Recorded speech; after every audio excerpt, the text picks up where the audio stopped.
Class 9 Hindi Bharat का पुरातन विद्यापीठ नालंदा से आप लोग को प्रश्न और उत्तर आज आप लोग के बीच कराने वाले हैं। तो पार्ट 2 के लिए आज आप लोग के बीच किताबी भाषा से अलग सभी प्रश्न उत्तर को आज आप लोग को कराने वाले हैं। तो इस वीडियो को आप लोग को पूरा अच्छी तरह से देखना है और नोटबुक में नोट जरूर कर लेना है, क्योंकि इस वीडियो के लिए मैंने आप लोग के लिए बहुत ही मेहनत किया है।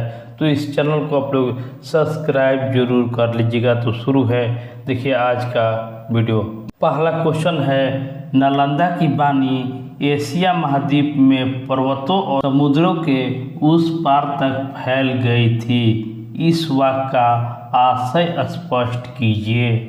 आंसर होगा, इस कथन से आशय यह है कि नालंदा विश्वविद्यालय केवल भारत तक ही नहीं थी, बल्कि इसकी शिक्षा और ज्ञान की कीर्ति पूरे एशिया महाद्वीप में फैली हुई थी। ज्ञान के क्षेत्र में देश सीमाओं और जातियों का कोई भेद नहीं होता है। नालंदा में ज्ञान की ऐसी साधना होती थी कि इसकी शिक्षाओं को ग्रहण करने के लिए विदेशों से लोग आते थे और यहाँ का ज्ञान पर्वतों और समुद्रों के पार करके दूसरों देशों की चेतना का केंद्र बन गया था। दूसरा प्रश्न है, मगध की प्राचीन राजधानी का क्या नाम था और वह कहाँ अवस्थित थी? उत्तर होगा, मगध की प्राचीन राजधानी के नाम राजगिरी या गिरिब्रज था। यह ऐतिहासिक राजधानी 5 सुंदर पर्वतों के मध्य में बसी हुई थी, जो इसे चारों ओर से प्राकृतिक सुरक्षा प्रदान करते थे। आज के समय में इसे राजगिर के नाम से जाना जाता है। बुद्ध के समय नालंदा में क्या था? उत्तर, भगवान बुद्ध के समय नालंदा एक जीवंत और समृद्ध गांव हुआ करता था। उस समय नालंदा इसी गांव में प्रजीविकों, सन्यासियों और विचारकों को ठहरने के लिए एक बहुत बड़ा आम्रवन यानी आम का बगीचा स्थित था, जहां आध्यात्मिक चर्चाएं होती थी। महावीर और मैथिली पुत्र गोसाल की भेंट किस उपग्राम में हुई थी? उत्तर, जैन महाग्रंथों के अनुसार जैन धर्म के 24वें तीर्थंकर भगवान महावीर और प्रसिद्ध विचारक मैथिली पुत्र गोसाल की ऐतिहासिक भेंट नालंदा के ही एक बिहारिक नामक उपग्राम यानी छोटे गांव या बाहरी इलाके में हुई थी।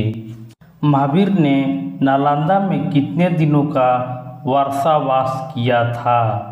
आंसर, जैन भिक्षुओं के लिए वर्षा ऋतु के समय एक स्थान पर ठहरना अनिवार्य होता है, जिसे वर्षावास कहते हैं। भगवान महावीर ने नालंदा के प्रति अपने गहरे अनुराग के कारण यहाँ कुल 14 वर्षावास व्यतीत किए थे। तारानाथ कौन थे? उन्होंने नालंदा को किसकी जन्मभूमि बताया है? उत्तर, लामा तारानाथ तिब्बत के एक अत्यंत प्रसिद्ध विद्वान, इतिहास और लेखक थे।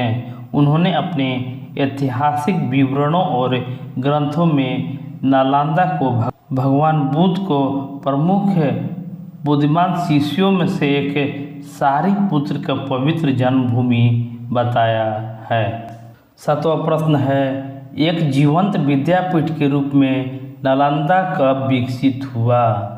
उत्तर, वैसे तो नालंदा का इतिहास और उसके प्राचीनता भगवान बुद्ध और सम्राट अशोक के काल से ही जुड़ी हुई है।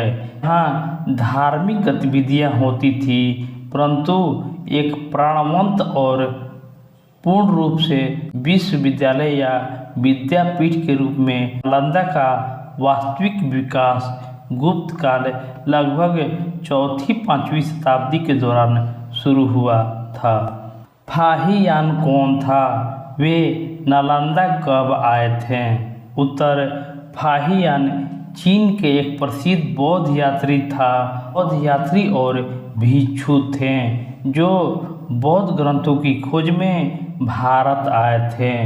वे 4वीं शताब्दी यानी गुप्त काल में नालंदा आए थे और उन्होंने वहां पहुंचकर महात्मा बुद्ध के प्रिय शिष्य सारिपुत्र के जन्म और उनके परिनिर्वाण स्थान पर बने पवित्र स्तूप के दर्शन किए थे। 9वां प्रश्न है, हर्षवर्धन के समय कौन चीनी यात्री भारत आया था? उस समय नालंदा की दशा क्या थी?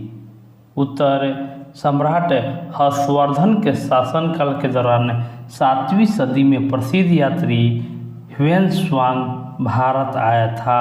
उस समय नालंदा विश्वविद्यालय अपने गौरव और उन्नति के सर्वोच्च शिखर पर था, जहां देश विदेश से हजारों छात्र उच्च शिक्षा प्राप्त करने के लिए आते थे।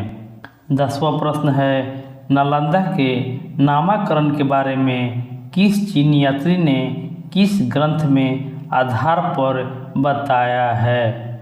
उत्तर, चीनी यात्री ह्वेन-त्सांग ने एक प्राचीन जातक कहानी का संदर्भ देते हुए बताया है कि नालंदा का नाम न-अल-दा से बना है, जिसका अर्थ है अपने पूर्व जन्म में यहाँ उत्पन्न हुए भगवान बुद्ध के दान देने से कभी तृप्ति या संतोष नहीं था, अर्थात वे निरंतर परोपकार करते रहते थे, जिस कारण इस स्थान का नाम नालंदा पड़ा था। नालंदा विश्वविद्यालय के जन्म कैसे हुआ? नालंदा विश्वविद्यालय की स्थापना किसी एक राजा के प्रयास से नहीं बल्कि आम जनता और व्यापारियों के सामूहिक और उदार दान से हुई थी। ऐसी मान्यता है कि इसका आरंभ 500 बड़े व्यापारियों के सहयोग से हुआ था, जिन्होंने मिलकर अपने धन से एक बड़ी भूमि खरीदी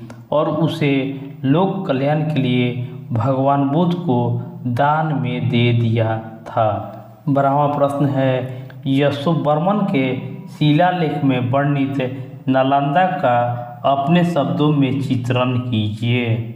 उत्तर, 8वीं सदी के राजा यशोवर्मन के शिलालेख में नालंदा की भव्यता का बहुत ही सुंदर वर्णन है। वहाँ लिखा है, नालंदा के बौद्ध विहारों की पंक्तियाँ बहुत ऊंची थी और उनके शिखर आकाश में बादलों को छूते थे।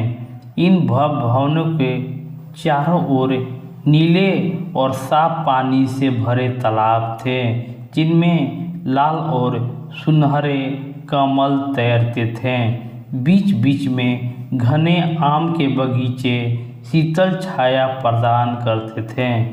यहाँ की इमारतों का शिल्पकला, नक्काशी और सुंदर मूर्तियाँ इतनी अद्भुत थी कि इन्हें देखकर लोग आश्चर्यचकित रह जाते थे। 13वां प्रश्न है, इत्सिंग कौन था? उसे नालंदा के बारे में क्या बताया था? इत्सिंग एक प्रसिद्ध चीनी बौद्ध यात्री था और वह विद्वान भी था, जो 7वीं शताब्दी के उत्तरार्ध में भारत आया था। उसने नालंदा का विशाल बुनियादी ढांचे के बारे में बताते हुए लिखा है कि उस समय नालंदा बिहार में विद्यार्थियों और भिक्षुक रहने व पढ़ने के लिए 300 बड़े कमरे और 8 बड़े सभा भवन बने हुए थे। आधुनिक समय में पुरातत्व विभाग की खुदाई से प्राप्त अवशेष भी इत्सिंग के इस वर्णन का बिल्कुल सच साबित करता है। इस पाठ का लास्ट प्रश्न है, विदेशों के साथ नालंदा विश्वविद्यालय का संबंध का कोई एक उदाहरण दीजिए। उत्तर, विदेशों के साथ नालंदा के गहरे सांस्कृतिक और शैक्षिक संबंधों का सबसे बड़ा प्रमाण खुदाई में मिला एक ऐतिहासिक ताम्रपत्र।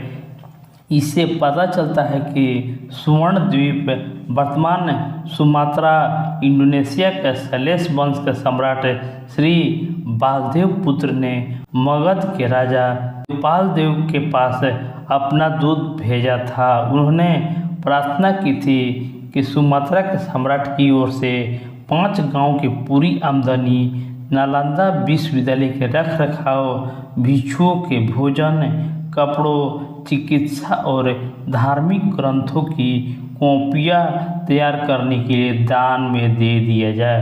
तो बच्चों, आज की वीडियो में इतना ही। नेक्स्ट पार्ट के साथ उपस्थित रहेंगे आप लोग के बीच। तो हमारे चैनल को आप लोग सब्सक्राइब जरूर कर लीजिएगा और शेयर भी जरूर कर लीजिएगा। मिलते हैं नेक्स्ट वीडियो में। धन्यवाद।